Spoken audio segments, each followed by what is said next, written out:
Hi guys, Chef Kevin Belton here. Happy National Boston Cream Pie Day.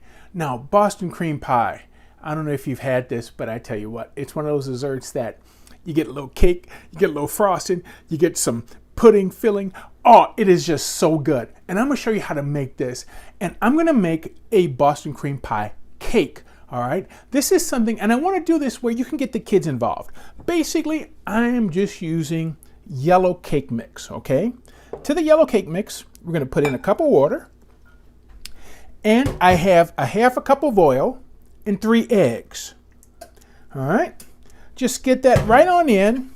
See, this is one of these recipes that I think it would be absolutely fantastic to do with the kids, to get the kids involved, okay?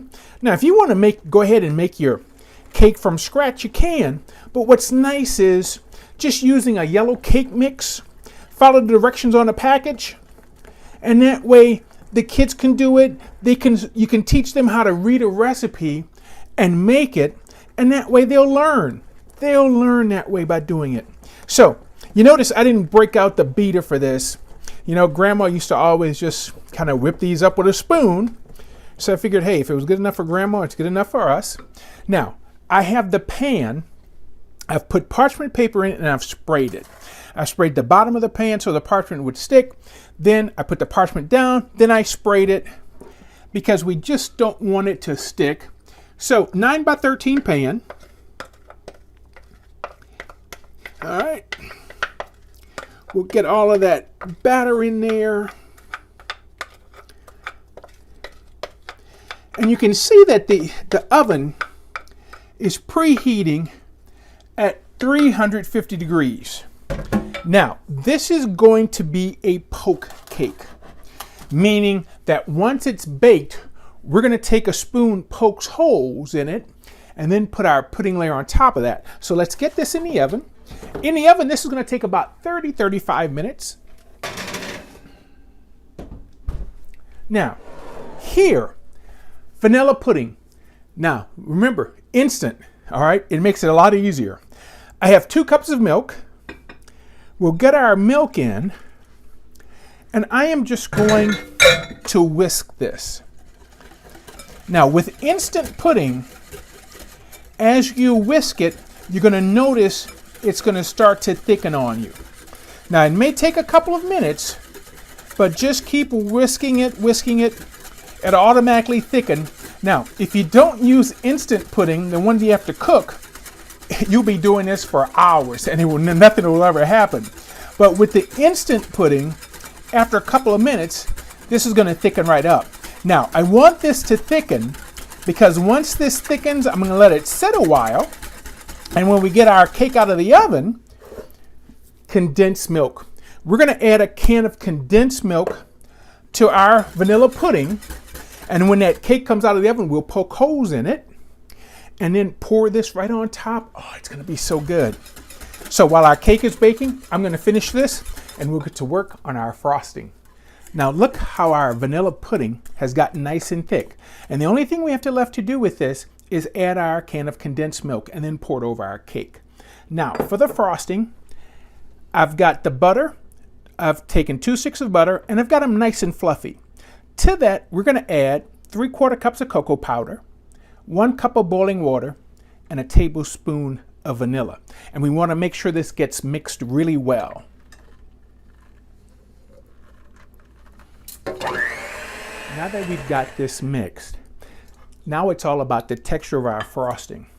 So we're going to start adding, I'll start with a cup of powdered sugar.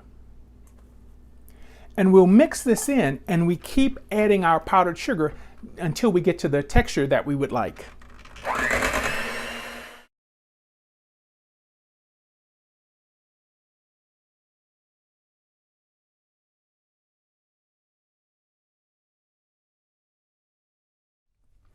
Now, gang, this isn't your typical frosting that you find for a cake. This is a little different, but use your sugar, get it to the consistency that you want. Look at our cake. Our cake looks so good. This is where it got the name poke cake. I'm taking a wooden spoon and I'm just going to poke holes. Just poke holes in the cake, because this way all that goodness can seep down inside. There's no method or madness to it. If you want, the kids could do this. I think they would really enjoy that. There we go. All right. Now, into our vanilla pudding, we'll get our condensed milk. And we'll just get this cream together right quick. Make sure we get all of that condensed milk out of there. Okay, should I ask who wants the can? See, now that that's together, let's just go ahead and pour this over our cake.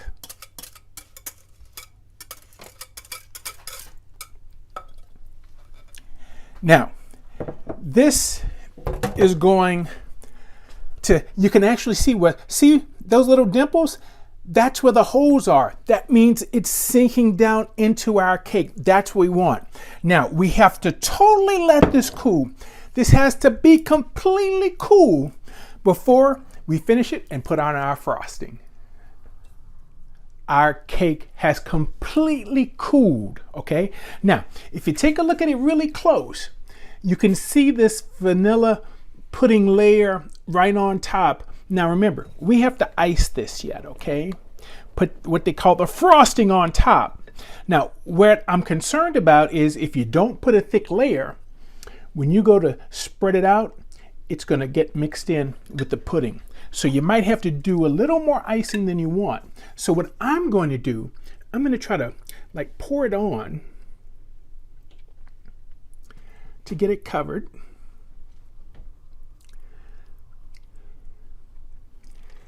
All right, I'll start with that.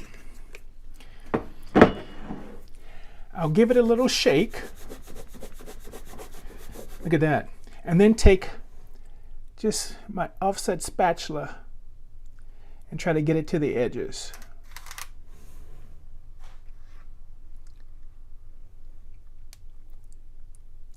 You just have to be really gentle with it. Now, we're going to put this in the refrigerator. And what I think I'm going to do is I'm going to get a little more at this corner. All right. Because in the refrigerator, this frosting is going to get really, really solid and it won't be a problem. But I tell you what, once this chills, you'll be able to cut it and imagine all of those layers. So how about celebrating Boston Cream Pie Day with a Boston cream cake? Oh, this is going to be so good. Hope you try the recipe. I think the kids will really like it. Plus, they'll like helping out. Okay? Keep washing those hands. Keep being safe. Thank you for cooking with me today. For WWLTV, I'm Chef Kevin Belton, and we'll see you soon.